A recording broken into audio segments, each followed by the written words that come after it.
Okay, 35b at the very bottom, third line from the bottom. Come on, Tanya. Whose opinion is this in this brisa? B'shavisa shivyo. The Torah describes a rule of if you capture a woman in battle, and you can, there's a whole procedure. You can basically keep her as a wife. So it starts out by saying Vishavisa shivyo, you capture a captive. The Rabos Kananim shebuchutz laaretz. So it's a redundant phrase.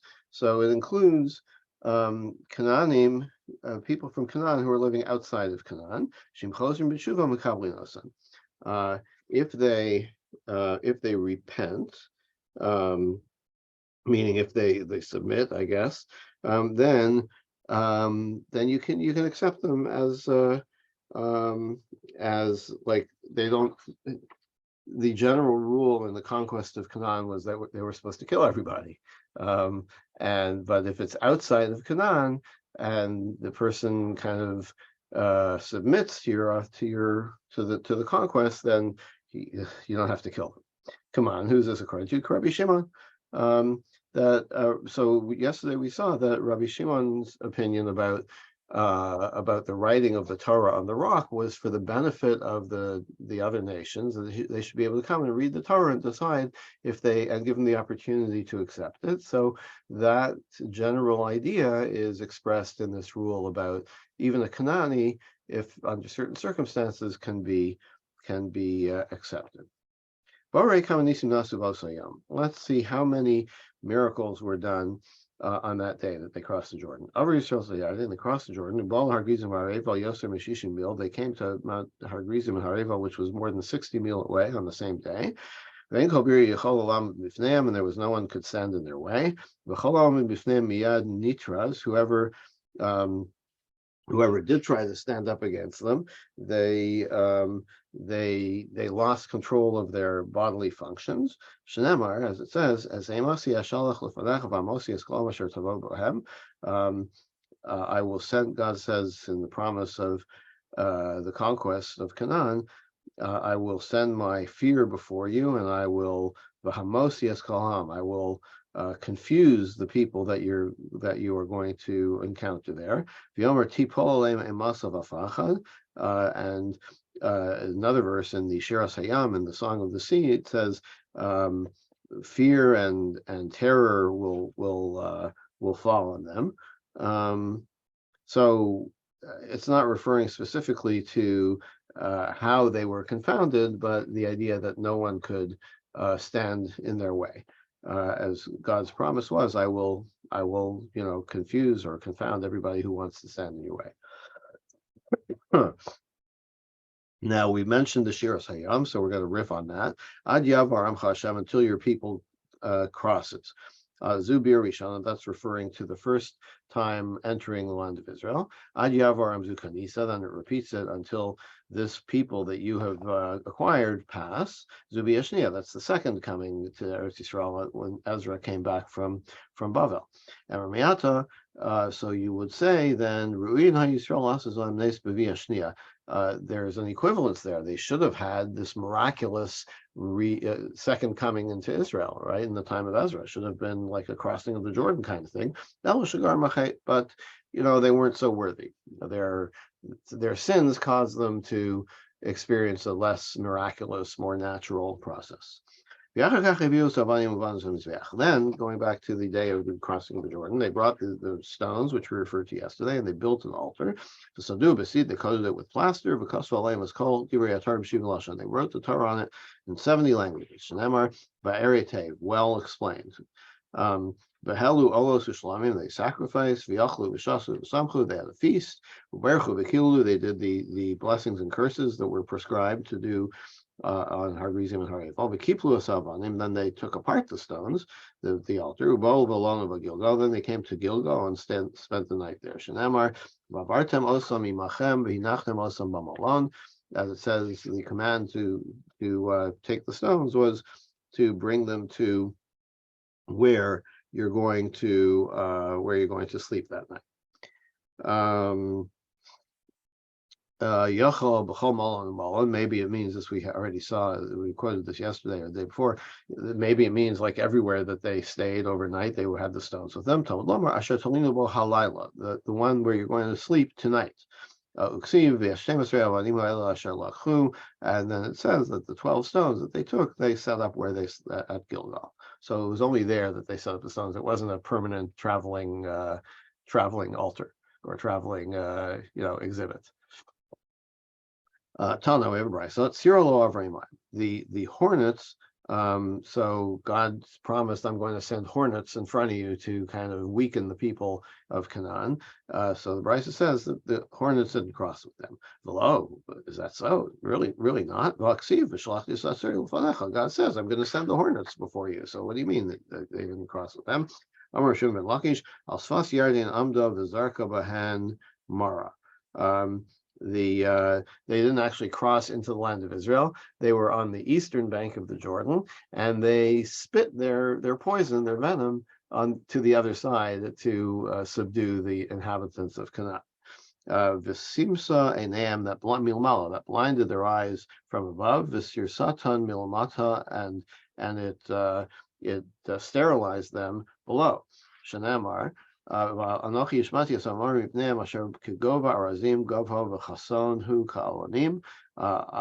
destroyed the Amori before you, who were as tall as cedar trees and strong as oaks. And I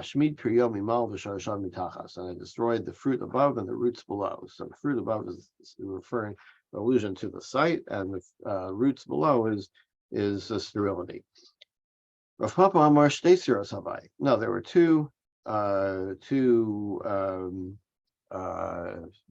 phenomena referred to as the tzira, the hornet. Chada de Moshe v'chada Yeshua. One referred to by Moshe, and one in the time of Yeshua. The Moshe lo'avar. Moshe didn't cross the Jordan. That's what we're talking about.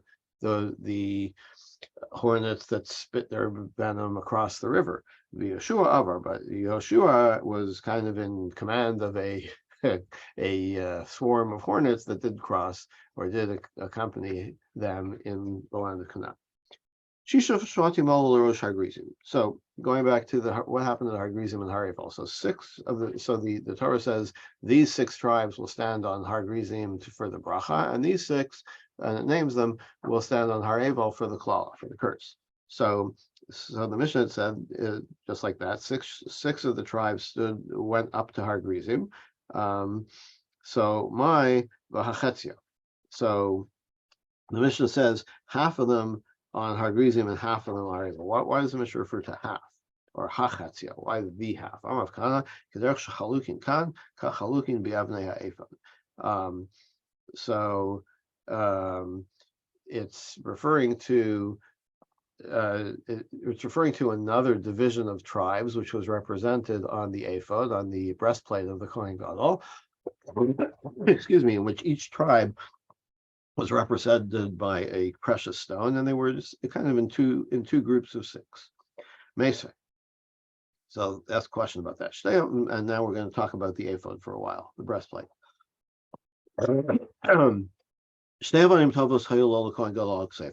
So in addition to the ones on the breastplate, there were 2 precious gems on the shoulders of the ephod, which was it's kind of an apron-like thing. It had straps over the shoulders, and on each shoulder was a precious stone.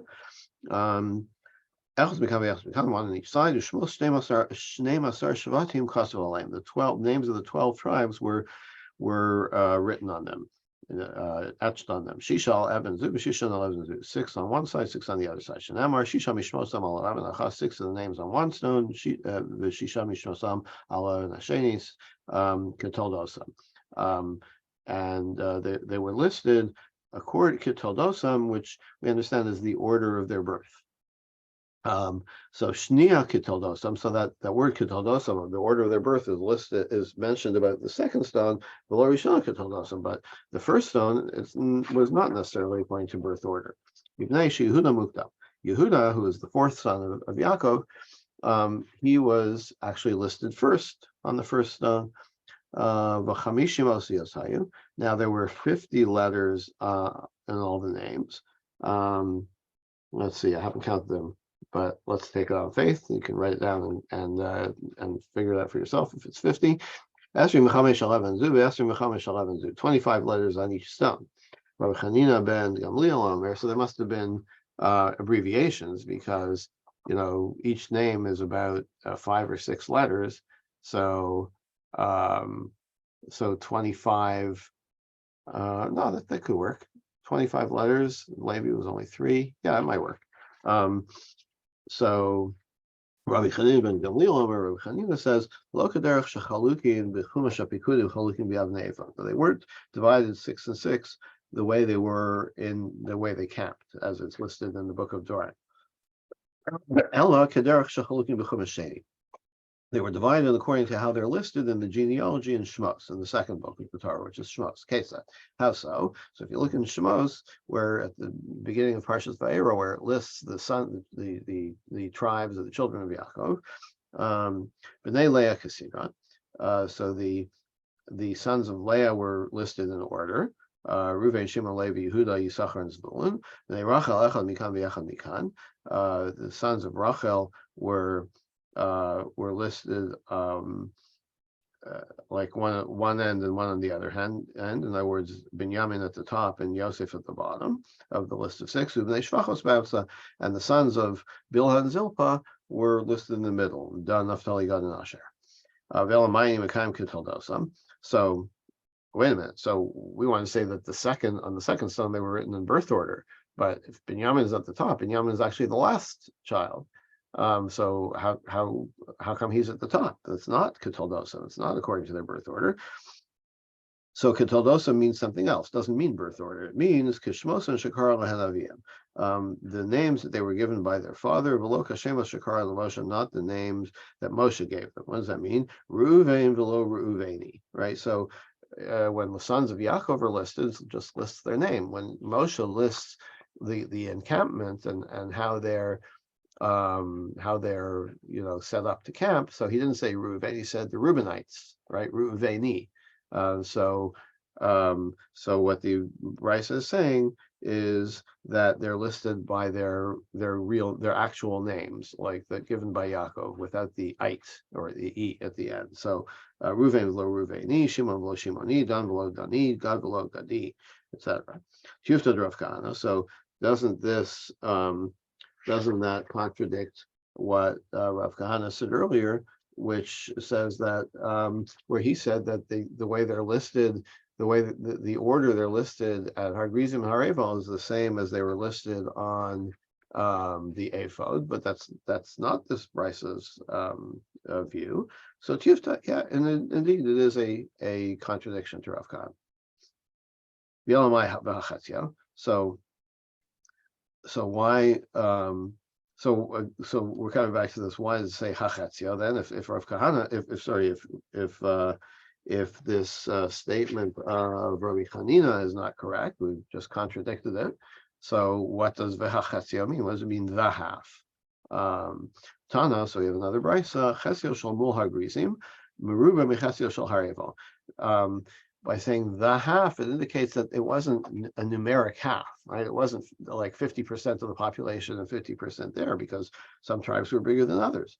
Mibnei shalevi lamata, because Levi, which is one of the 12 tribes, was actually standing in the middle, in the valley between the mountains, giving the blessings and the curses. So if Levi is one of the tribes, so that means there were 6 tribes on one mountain and only 5 on the other mountain. So that's the what's indicated by the hachatzio, the half. In other words, it's not ordinarily you would say half, but this is like the half, indicating more like the fraction. So where it says Adrabah, Mination Levi Lamata Basar Lahu. So if Levi was below, then so there would have been 1 second. So he said, so this view said that the half on Har Grizim was more, but Levi was part of the group that was on Har Grizim. So if you take out Levi, so the Har Grizim would have been less, not more. This is what it means to say. Alpha Pish Levi Lata, even though Levi was below, B'nai Yosef Yimayim Like the group on Har Gerizim included Levi, which was not present, but they went into the valley. But the Yosef contingent was there, and the Yosef contingent was very large. So that ended up balancing them. So by saying the half, it indicates that even though there were only 5 tribes on Har Gerizim, it was still numerically similar to the group on Har Egel, because of the even though Levi was missing, but Yosef's population was greater than any other tribe, so that balanced it. Shneimar, how do I know this? Right, that really is Yeshua Lemar Madu Nasasli Nachla Gorol Echad V'Chevel Echad B'Niam Rav. When Yosef's descendants, Menashe, the tribe of Menashe, complained to Yeshua, it's like, how come I only get the same as everybody else? I have a larger population than the other tribes. I should get a larger portion of the land of Canaan. Yeshua Imam Ravata Ale Lecha Hayara. So, and Yeshua answers them, all right, you have a large population, then, go like clear some land in the forest. You've got plenty of land. Maybe it's not all suitable right now for building cities, so make it suitable. Cut down the trees, and you'll have enough. You'll have enough space. Amrlan, what he's telling them is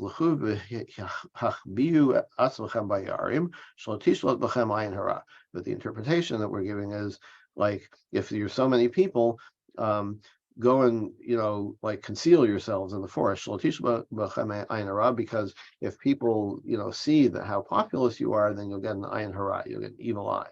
Amrullah, it says, we're not worried about ayin hara because we're the children of Yosef, the descendants of Yosef, and Yosef has this blessing that he doesn't suffer from the evil eye. That's the bracha given to Yosef by Yaakov, and it's interpreted. Yamar Ravo interprets that. Alti kare ale ayin, ella ole ayin. Interpret that to mean those who rise above the eye. In other words, they're above the problems of the evil eye. Doesn't affect them. Rabbi Yossi wrote, Rabbi Yossi has a different source. The Yidgu Larav B'Keref Haaretz. The bracha again of Yaakov is to Menashe and Ephraim. This is on the deathbed scene, not the deathbed scene, but the sickbed scene where he blesses Menashe and Ephraim. He says they should multiply in within the land. And so uses the word v'yidgu for multiply. They should increase, but that's the root of is dug, fish, right? So madagim shavayam mayim machasim alayim. Just as the fish in the sea are covered by water, you can't see all the fish because of the water. So the eye has no dominion over them. So that's a indication that Yaakov is saying that the descendants of Menashe and Ephraim are not subject to the eye, meaning the ayin hara. Okay, so back to the ephod, the stones on the ephod. 50 letters. Chamishim nechei chada havyan. If you count them, there's only 49. Rabbi Yitzchak, Yosef Osifalo Asachas. They added another letter to Yosef's name to make 50. Shenamar Edus Bia Hosef Samo B'tzei Salaris Mitzrayim. He made it as a testimony in Edus for Yosef, and it's spelled with an extra hey, Yehosef, when he went out over the land of Egypt. So they wrote it with an extra hey, as it is in this verse in Tehillim. You may recognize that from the Shir Shal Yom for, I think, Thursday. So that's the 50th letter. Maskis Rav Nachman Yitzchak, so Rav Nachman asked, Ketoldosan Beinan. Wait a minute, but we said earlier that the names were written as they were given at birth, right? So what's this adding an extra hey? Yaakov never spelled Yosef with a hey in it. Ella Kol Torah Kula Binyamin Ksiv. Actually, the extra letter comes from here. In the whole Torah, the name of Binyamin is written with only one yud, right? Beis nun yud mem nun. V'hacha Binyamin shalem. And here they filled in the yud at the end between is the second last letter.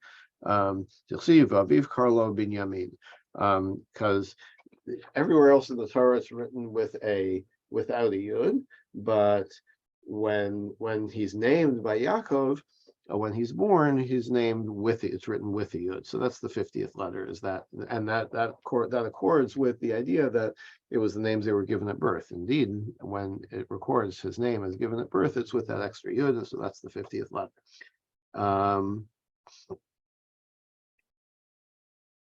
Okay. Amar Rav Chana bar Bizna, Amar Rav Shimon Chasida.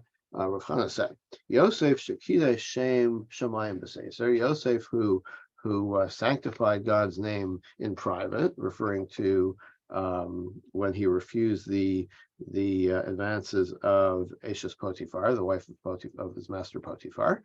So that was obviously in private. Like he could have succumbed, and nobody needed to have known. But nonetheless, he resisted. So Asifu Olav Osachas Mishmo Shel Kodesh Baruch Hu. That's why he got the extra hay in his name.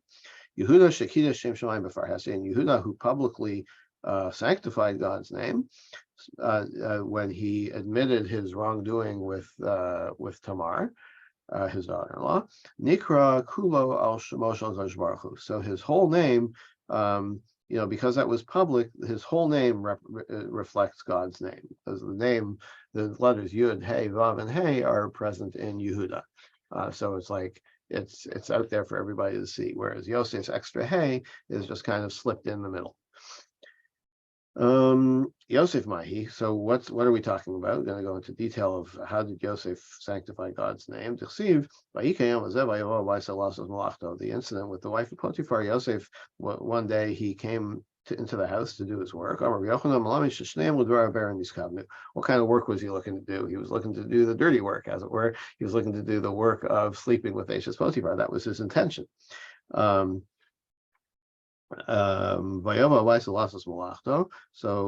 Rav and Shmuel disagreed about this. One says he came to do his work, whatever his daily tasks were. But the other says no, he came with the intention of fulfilling his lustful intentions with the wife of Potiphar. So it says there was no one else in the house. Like, is it possible this is like Potiphar was an important person, presumably had a staff? Like, where was everybody? Taught in Rabbi Shmuel, so they taught in the academy of Rabbi Shmuel. Also, Yom Chagam Haya. It was a holiday. It was a pagan holiday. They all went to church. She begged off. She said, "You know what? I'm not feeling well. I'm not going to church today." Amra. Yosef was that because she said to herself, "This is the day that I can." Yosef is a Hebrew; he's not going to church, so he'll be home too. It'll be just me and him at home. That's why nobody else was home. But so she grabbed his coat and said, "Sleep with me." We also saw He looked out the window and he saw the image of his father. Amar, he said, the image of his father, spoke to him. Yosef, Yosef, your name is going to be on the ephod with everybody, with your brothers. Do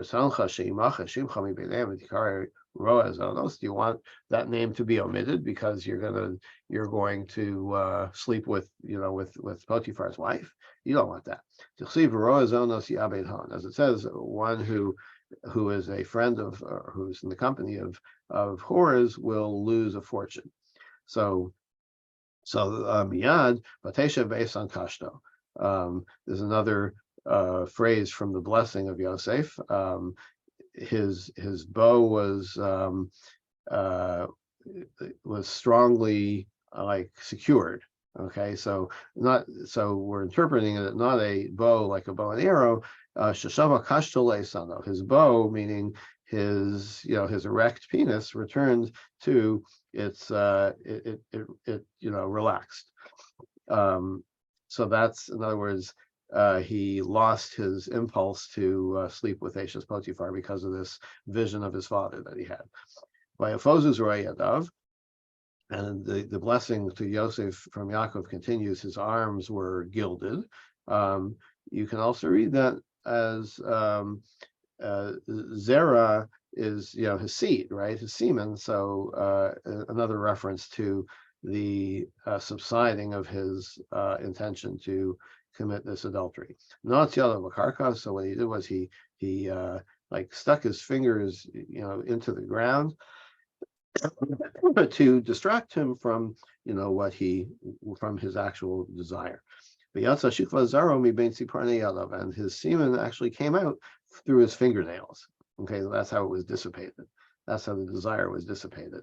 Midei Avir Yaakov, as it says, again in the blessing, from the hands of the power of Yaakov, how did it come to be that Yosef was inscribed on the ephod? Avir Yaakov, the strength of Yaakov. In other words, the strength that he got from seeing this vision of his father that prevented him from sinning. Misham Roav in Israel, it concludes, from there, a shepherd, the stone of Israel. Misham Zochav Anasa Roa, that's how he became a shepherd to the people. Shenamar Roa Israel Hazino Noe Katzon Yosef, shepherd of Israel, listen, you who lead them like the sheep of Yosef. Okay, Tanya, we have a related brisa.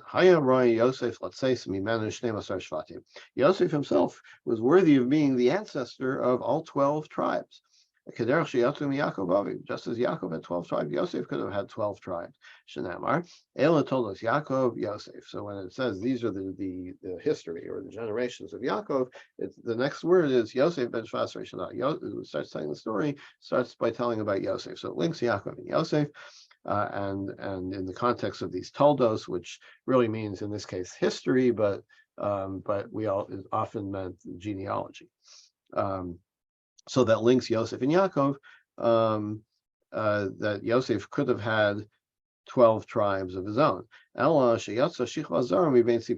Because of this story that his semen dissipated through his fingernails, so he didn't, have that many children. He only had the two.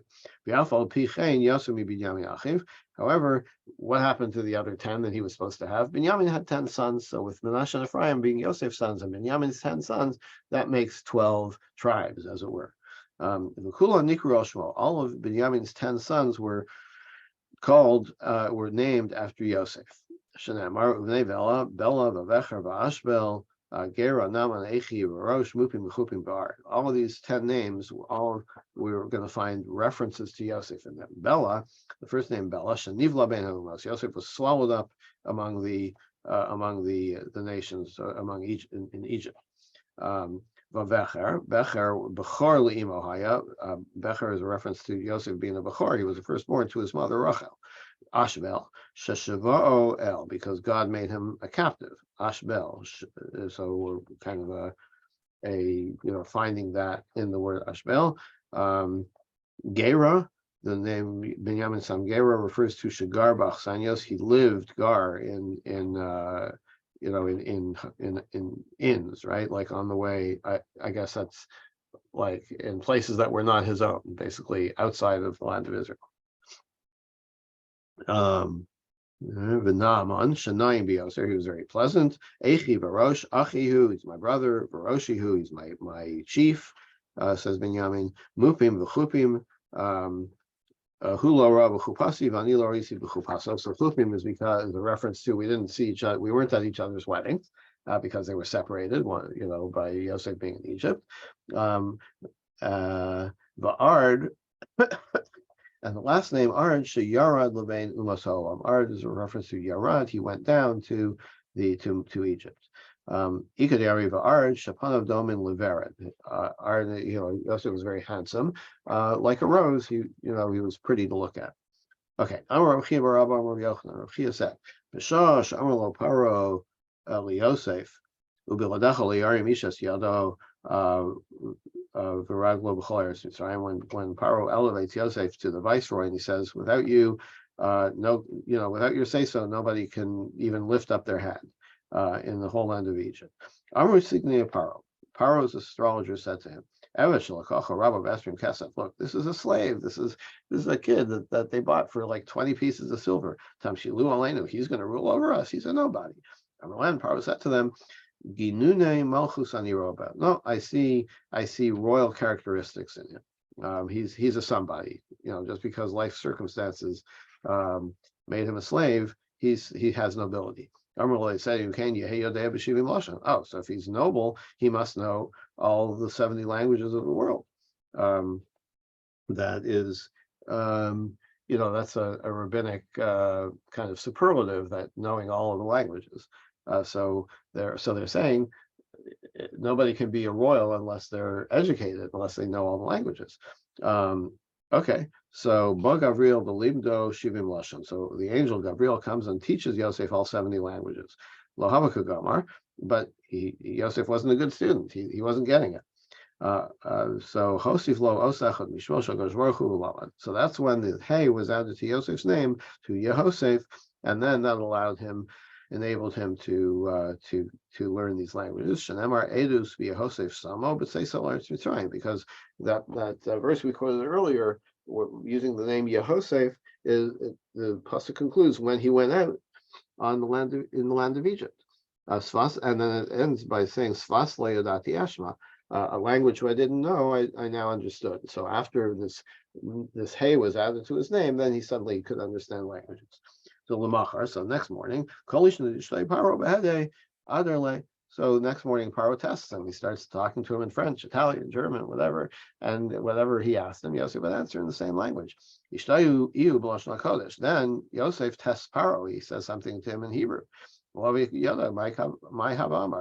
Paro didn't speak Hebrew. Right, so he didn't know what he was saying. Amalei. So Paro says, "I'm right. Teach me Hebrew." But he tried to teach him, and Paro wasn't able to get it. Amalei, swear to me that you're not going to reveal that I don't know this language, because then they're going to depose me, because I don't qualify if I don't know all the languages. So Yosef swore to him. Amalei Avish Biani Lemar. Now later on, when Yaakov dies, and Yosef asks permission from Paro to go to Canaan and bury him, and he says, "My father made me swear that I would bury him in Canaan, so you have to let me go." Amalei, Paro said, "So go do Hataras Nadarim. Like I don't want you to go to Canaan. You can find a way to get out of your oath." Amalei, okay, if I'm already going to do Hataras Nadarim, what about that promise that I made to you that I'm not going to reveal to anybody that you don't speak Hebrew? So then, even though Paro didn't want to let him go, Amalei said, "Okay, so because of this oath, I'm going to have to let you go, because of that story we just said." Okay. This is probably a good place to stop. Yehuda Mahi. Yes. Okay. So that concludes the story of Yosef's success in repelling the wife of Potiphar. And tomorrow we'll deal with the story of Yehuda, in which he how he sanctified God's name publicly. So we'll pick it up here. Okay. Have a good day.